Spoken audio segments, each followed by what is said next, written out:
नमस्कार दोस्तों, welcome to action study point. मैं हूं सौरभ शुक्ला। दोस्तों, सबसे पहले आप सभी को बिहार के महापर्व छठ की हार्दिक शुभकामनाएं। आप लोग अच्छे से छठ मनाइएगा अपने परिवार के साथ। दोस्तों, इसी के साथ ही आज हमारा प्रैक्टिस सेट का ये 49वां वीडियो है। इसमें आपको दोस्तों मोस्ट इंपॉर्टेंट जो है 50 प्रश्न दिए जाएंगे जो आपके एग्जाम के लिए काफ़ी इंपॉर्टेंट होगा। तो दोस्तों, वीडियो को जरूर अंत तक देखते रहिएगा। 50 में से आप कितने प्रश्न सही कर पाते हैं, आप जरूर प्रयास करिएगा कि कम से कम जो है आप 40 से अधिक प्रश्न जो है सही करें। इसकी पीडीएफ आपको हमारे टेलीग्राम पर मिल जाएगी, तो डायरेक्शन स्टडी पॉइंट का टेलीग्राम सर्च करके आप जो है पीडीएफ डाउनलोड कर पाएंगे आंसर के साथ। तो आइए शुरू करते हैं आज का वीडियो। देखिए, पहला प्रश्न दिया हुआ है कि बिहार की सीमा से संबंधित कौन सा कथन सही है। देखिए, सही कथन आपको पहचाना है कि बिहार की सीमा से संबंधित कौन सा कथन सही है। पहला दिया हुआ है, बिहार राज्य की सीमा को स्पर्श करने वाली भारत के राज्यों की संख्या 3 है। देखिए, बिल्कुल सही दिया हुआ है। बिहार की सीमा जो है भारत के 3 अन्य राज्यों को भी स्पर्श करती है। देश के झारखंड, उत्तर प्रदेश एवं पश्चिम बंगाल राज्य बिहार की सीमा को स्पर्श करते हैं। बिल्कुल सही। देखिए, अगर हमारा ये बिहार है तो उसके जो हमारा क्या हो जाएगा, पश्चिम में उत्तर प्रदेश, पूर्व में पश्चिम बंगाल और इसके जो दक्षिण में है झारखंड, जो कि पहले बिहार का ही हिस्सा था। ये 3 राज्य बिहार को स्पर्श करते हैं। इसके अलावा एक देश नेपाल जो है बिहार को स्पर्श करता है। तो दूसरा ऑप्शन भी सही है। तीसरा दिया है, सोमेश्वर की श्रेणी के शीर्ष भाग बिहार और नेपाल के बीच सीमा रेखा के रूप में जाने जाते हैं। बिल्कुल सही। देखिए, जो सोमेश्वर की श्रेणी है यह पश्चिमी चंपारण वाले जिले में से होते हुए जाती है। तो ये भी हमारा जो है तीनों जो है सही हुए हैं। तो ए, बी और सी तीनों जो हमारे वाक्य दिए हैं सही हैं। दोस्तों, अगर आपको अभी भी ये लगता है कि इसमें कोई भी अन्य आपकी जानकारी ऐड कर सकते हैं तो आप कमेंट में बताइएगा कि इसमें जो है और आप जो है क्या ऐड कर सकते हैं। दूसरा प्रश्न है कि निम्न में से कौन सी घाटी हिमालय पर्वत श्रृंखला में स्थित नहीं है। तो देखिए, कौन सी हिमालय पर्वत श्रृंखला में स्थित नहीं, तो हमारा दूसरे प्रश्न का ऑप्शन नंबर बी जो है अराकू जो है हिमालय पर्वत श्रृंखला में स्थित नहीं है। बी ऑप्शन सही हो जाएगा। तीसरा प्रश्न है, कोई व्यक्ति भारतीय नागरिक नहीं होगा यदि वह विदेश में 5 वर्ष से अधिक रहा हो, विदेशी न्यायालय द्वारा दंडित किया गया हो, स्वेच्छा से दूसरे देश की नागरिकता ग्रहण कर चुका हो या फिर दूसरे देश में रोजगार स्वीकार कर चुका हो। तो देखिए, कोई व्यक्ति भारत का नागरिक नहीं होगा यदि वह स्वेच्छा से दूसरे देश की नागरिकता ग्रहण कर चुका है। तो सी ऑप्शन हमारा जो यहाँ पर है करेक्ट आंसर होगा। चौथा प्रश्न देखिए, प्रस्तावना का वह प्रावधान जो सभी वयस्क नागरिकों को मतदान का अधिकार प्रदान करता है क्या कहलाता है। तो देखिए, प्रस्तावना का वह प्रावधान जो सभी वयस्क नागरिकों को मतदान का अधिकार प्रदान करता है उसे हम कहते हैं प्रजातंत्र। प्रजातंत्र यानी कि डेमोक्रेसी। भारत का एक जो है प्रजातंत्र देश है, तो इसमें जो है जनता को जो है शासन में भाग लेने का जो है अधिकार है वोट के माध्यम से। 5वां प्रश्न है, मनुष्य की आंखें निम्न में से किस सिद्धांत पर कार्य करती हैं। तो मनुष्य की आंखें किस सिद्धांत पर कार्य करती हैं, सही आंसर हो जाएगा प्रकाश के अपवर्तन के सिद्धांत पर कार्य करती हैं। किस पर? मनुष्य की आंखें प्रकाश के अपवर्तन के सिद्धांत पर जो है कार्य करती हैं।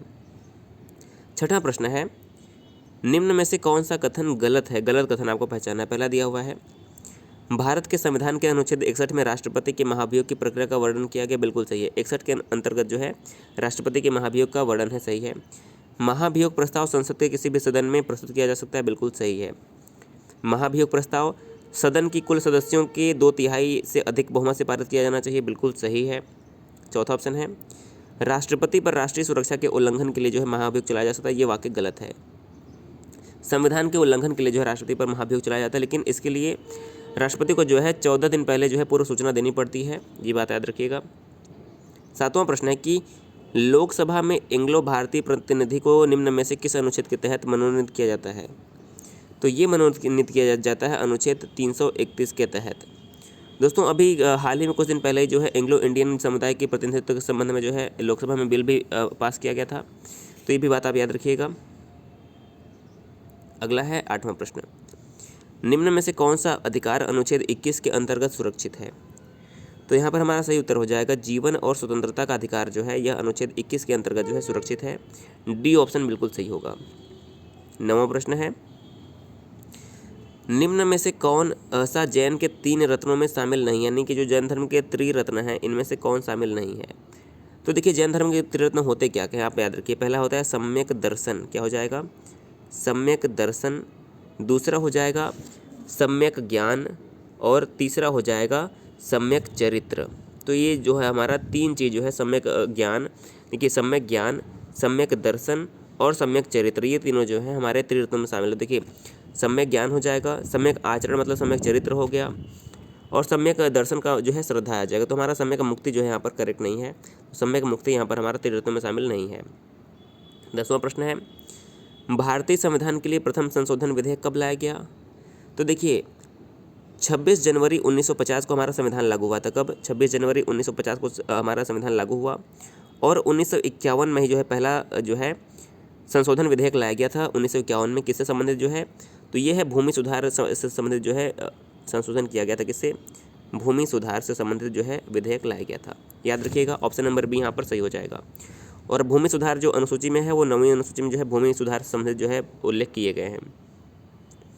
11वां प्रश्न है, 12 मासा की रचना किसने की थी? तो 12 मासा की रचना की थी मलिक मोहम्मद जायसी ने। ऑप्शन नंबर यहाँ पर बी करेक्ट हो जाएगा। अगला प्रश्न है 12वां, तिब्बत में मानसरोवर झील के पास किस नदी का स्रोत है? देखिए जो तिब्बत में मानसरोवर है इसके पास कौन सी झील का या फिर नदी का स्रोत है? तो ब्रह्मपुत्र का स्रोत है, सिंधु का स्रोत है, सतलज का स्रोत है। करेक्ट हो जाएगा, उपयुक्त सभी का स्रोत जो है मानसरोवर झील के निकट तिब्बत में है। तो डी ऑप्शन सही होगा। 13वां प्रश्न है, अस्थि मज्जा में मौजूद कौन सा हार्मोन आरबीसी उत्पादन को बढ़ाता है? तो सही आंसर हो जाएगा ऑप्शन नंबर डी, एरिथ्रोपोइटिन जो होता है वह अस्थि मज्जा यानी कि बोन मैरो में हार्मोन आरबीसी उत्पादन को जो है बढ़ावा देता है। कौन सा? एरिथ्रोपाइटिन हमारा जो है इस प्रश्न का 13वें का करेक्ट आंसर हो जाएगा। अगला देखिए 14 नंबर प्रश्न, लोकसभा के स्पीकर का निर्वाचन होता है किसके द्वारा? तो लोकसभा के स्पीकर का निर्वाचन होता है लोकसभा के सभी सदस्यों द्वारा। ऑप्शन नंबर सी करेक्ट हो जाएगा। और वर्तमान में ओम बिरला जो हैं लोकसभा के स्पीकर हैं। कौन? ओम बिरला। 15वां प्रश्न है, विद्युत परिष्करण के दौरान विशुद्ध धातु कहाँ पर एकत्रित होती है? तो विद्युत परिष्करण के दौरान जो विशुद्ध धातु होती है वह कैथोड पर एकत्रित होती है। सी ऑप्शन कैथोड जो है करेक्ट आंसर होगा। अगला प्रश्न है 16 नंबर प्रश्न, 1942 में कांग्रेस के बंबई अधिवेशन में किसने भारत छोड़ो प्रस्ताव जो है प्रस्तावित किया था? तो दोस्तों 16वें प्रश्न का दोस्तों उत्तर आपको देना है। कमेंट करके आप बताइए कि इस प्रश्न का सही उत्तर दोस्तों क्या होना चाहिए। दोस्तों जो करो या मरो का नारा भी जो था इसी आंदोलन में जो है दिया गया था। अगला देखिए 17 नंबर प्रश्न, निम्न में से कौन से भारतीय नेता तीनों गोलमेज सम्मेलन में उपस्थित हुए थे? तो देखिए डॉक्टर भीमराव अम्बेडकर जो है 1930, 31 और 32 तीनों गोलमेज सम्मेलन में जो है उपस्थित हुए थे और महात्मा गांधी केवल दूसरे गोलमेज सम्मेलन में जो है गए थे 1931 में। तो ऑप्शन नंबर यहाँ पर ए हमारा सही आंसर हो जाएगा। 18वां प्रश्न है, जब एक विधेयक पर संसद के दोनों सदनों में मतभेद उत्पन्न हो गया हो तो यह मतभेद किसके द्वारा दूर किया जाता है? इंपॉर्टेंट प्रश्न है, तो सही आंसर हो जाएगा। तो यदि किसी विधेयक पर संसद के दोनों सदनों में जो मतभेद है तो वह दोनों सदनों के संयुक्त बैठक द्वारा जो है हल किया जाता है। और यह संयुक्त बैठक बुलाता कौन है? तो अनुच्छेद 108 के तहत जो है संयुक्त अधिवेशन बुलाने का जो अधिकार है वो राष्ट्रपति के पास है, लेकिन इसकी अध्यक्षता जो करते हैं वो लोकसभा के स्पीकर ही करते हैं। तो यहाँ पर याद रखिएगा ऑप्शन नंबर बी जो है करेक्ट होगा। 19 नंबर प्रश्न है कि निम्नलिखित में से संविधान का कौन सा अनुच्छेद भारत के राष्ट्रपति के महाभियोग की प्रक्रिया से संबंधित है? तो देखिए जो 61 अनुच्छेद होता है यह राष्ट्रपति के महाभियोग की प्रक्रिया से संबंधित है। सी ऑप्शन जो है यहाँ पर करेक्ट हो जाएगा। अगला है 20 नंबर प्रश्न, भारत के राष्ट्रपति के महाभियोग की प्रक्रिया किस प्रकार की है? तो देखिए जो यह प्रक्रिया है यह अर्ध न्यायिक प्रक्रिया होती है। जो राष्ट्रपति का महाभियोग अनुच्छेद 61 के अंतर्गत जो है चलाया जाता है यह एक अर्ध न्यायिक प्रक्रिया है। अगला है 21 नंबर प्रश्न, किस राज्य का लोकसभा एवं राज्यसभा में प्रतिनिधित्व सबसे अधिक है? तो देखिए उत्तर प्रदेश की जनसंख्या सबसे अधिक है और इसी का जो है लोकसभा और राज्यसभा में प्रतिनिधित्व सबसे अधिक है। देखिए लोकसभा में उत्तर प्रदेश में 80 सीटें हैं और राज्यसभा में कितनी सीटें हैं आपको कमेंट करके बताना है। देखिए लोकसभा में उत्तर प्रदेश में 80 सीटें हैं, राज्यसभा में कितनी सीटें हैं आप तुरंत कमेंट करके बताइएगा। अगला है 22वां प्रश्न, निम्न में से कौन सा मिलान गलत है? देखिए पहला है लखनऊ पैक्ट 1916 में हुआ था, बिल्कुल सही है। पूना पैक्ट 1932 में हुआ था, बिल्कुल सही है। सविनय अवज्ञा आंदोलन 1930 में शुरू हुआ था, बिल्कुल सही है। करेक्ट यहाँ पर हमारा जो गलत है वो हो जाएगा नेहरू रिपोर्ट 1925, क्योंकि जो नेहरू रिपोर्ट है वो 1928 में आया था, 1925 में नहीं आया था। तो यहाँ पर सही आंसर क्या होगा? बी जो है उसका मिलान गलत है। अगला है 23 नंबर प्रश्न, निम्न में से किस समिति कौन सी समिति चुनाव सुधारों से संबंधित है? तो देखिए आपको पता है कि LM Singhvi committee, Ashok Mehta committee और GVK राय समिति का जो संबंध है वह पंचायती राज व्यवस्था से है, लेकिन दिनेश गोस्वामी कमेटी का जो संबंध है वो हो जाएगा चुनाव के सुधारों से। ये ऑप्शन यहाँ पर सही है। 24 नंबर प्रश्न है, बुक्सा टाइगर रिजर्व निम्नलिखित में से किस राज्य में स्थित है? तो जो बुक्सा टाइगर रिजर्व है यह उड़ीसा राज्य में कहाँ पर है? बुक्सा टाइगर रिजर्व उड़ीसा में है। इसके अलावा सिमलीपाल कहाँ पर है? तो सिमलीपाल जो अभ्यारण्य है वो भी कहाँ पर है? उड़ीसा में ही है। बाकी ऑप्शन की बात करें, देखिए असम में क्या है? मानस काजीरंगा। मानस और काजीरंगा कहाँ पर है? ये दोनों हमारे हो जाएंगे असम में। पश्चिम बंगाल में क्या है? सुंदरवन जो है, सुंदरवन पश्चिम बंगाल में है। और झारखंड में पलामू और हजारीबाग। पलामू और हजारीबाग कहाँ पर है? झारखंड में है। 25वां प्रश्न है, निम्न में से किस प्रोटीन के कारण रेशम के तंतु उजले चमकदार दिखाई देते हैं? तो सही आंसर हो जाएगा फाइब्रिन कारण जो है रेशम के तंतु उजले और चमकदार दिखाई देते हैं। ए ऑप्शन सही हो जाएगा। 26वां प्रश्न है, अपने ही वातावरण में एक जैव समुदाय जैसे कि तालाब, महासागर, वन, यहाँ तक कि एक जल जीवशाला भी को क्या कहते हैं? तो इन सभी को हम पारिस्थितिकी तंत्र कहते हैं। क्या कहते हैं? पारिस्थितिकी तंत्र, इकोसिस्टम। डी ऑप्शन सही हो जाएगा। अगला प्रश्न है 27 नंबर, निम्नलिखित पहाड़ों में से निम्न में से कौन सा, नीलगिरी पहाड़ों में से निम्न में से कौन सा जनजातीय समूह प्रमुख रूप से पाया जाता है? तो देखिए सही आंसर हमारा इस प्रश्न का हो जाएगा कि जो लंबाडा जनजाति है, कौन सी? लंबाडा जनजाति, माफ़ कीजिएगा दोस्तों, यहाँ पर तोड़ा जनजाति। सही आंसर क्या हो जाएगा? तोड़ा जनजाति जो है वह नीलगिरी की पर्वतों पर जो है निवास करती है। सी ऑप्शन करेक्ट हो जाएगा। अगला प्रश्न है 28वां प्रश्न, अभिनव भारत सोसाइटी ऑफ रिवोल्यूशनरीज की स्थापना किसके द्वारा की गई थी? तो जो अभिनव भारत सोसाइटी इसकी स्थापना की गई थी विनायक दामोदर सावरकर के द्वारा। किसके द्वारा? विनायक दामोदर सावरकर के द्वारा। ऑप्शन नंबर बी यहाँ पर हमारा सही उत्तर हो जाएगा। 29 नंबर प्रश्न है, लोकसभा द्वारा पारित किसी धन विधेयक राज्यसभा द्वारा कितने समय तक रोका जा सकता है? तो लोकसभा द्वारा पारित कोई भी धन विधेयक जो है राज्यसभा द्वारा अधिकतम 2 सप्ताह यानी कि 14 दिन तक रोका जा सकता है। कितने दिन तक? 2 सप्ताह यानी कि 14 दिन तक रोका जा सकता है। ये ऑप्शन सही है। तो देखिए अगला प्रश्न है 30वां प्रश्न है, इनमें से कौन संविधान सभा की प्रारूप समिति का सदस्य नहीं था? तो देखिए प्रारूप समिति की अगर हम बात करें तो एनजी अयंगर, के एम मुंशी, वीएन राव थे, लेकिन मोहम्मद सादुल्ला नहीं थे। और प्रारूप समिति के अध्यक्ष कौन थे? तो वो थे भीमराव अंबेडकर। 31वां प्रश्न है, भारतीय संविधान की कौन सी अनुसूची नगर पालिकाओं की गतिविधियों से संबंधित है? तो देखिए अगर हम 8वीं की बात करें तो 8वीं अनुसूची में 22 भाषाओं का उल्लेख है, 22 भारतीय भाषाओं का उल्लेख है। 9वीं में दोस्तों जो है भूमि सुधार से संबंधित वर्णन किया गया है। 11वीं में पंचायती राज और 12वीं में जो है हमारा हो जाएगा नगर पालिका। तो नगर पालिका 12वीं अनुसूची में है वर्णित। डी ऑप्शन सही हो जाएगा। 32वां प्रश्न है, लोकसभा एवं राज्यसभा की संयुक्त बैठक कब होती है? तो देखिए लोकसभा एवं राज्यसभा की बैठक तब होती है जब लोकसभा और राज्यसभा में किसी भी बिल पर, किसी भी विधेयक पर मतभेद उत्पन्न हो जाए तो संयुक्त अधिवेशन बुलाया जाता है। अनुच्छेद 108 के तहत राष्ट्रपति द्वारा, लेकिन इसका अध्यक्षता करता है लोकसभा के स्पीकर करते हैं। 33वां प्रश्न है, बाल विवाह विरोध अधिनियम 1929 को निम्न किस अन्य नाम से भी जाना जाता है?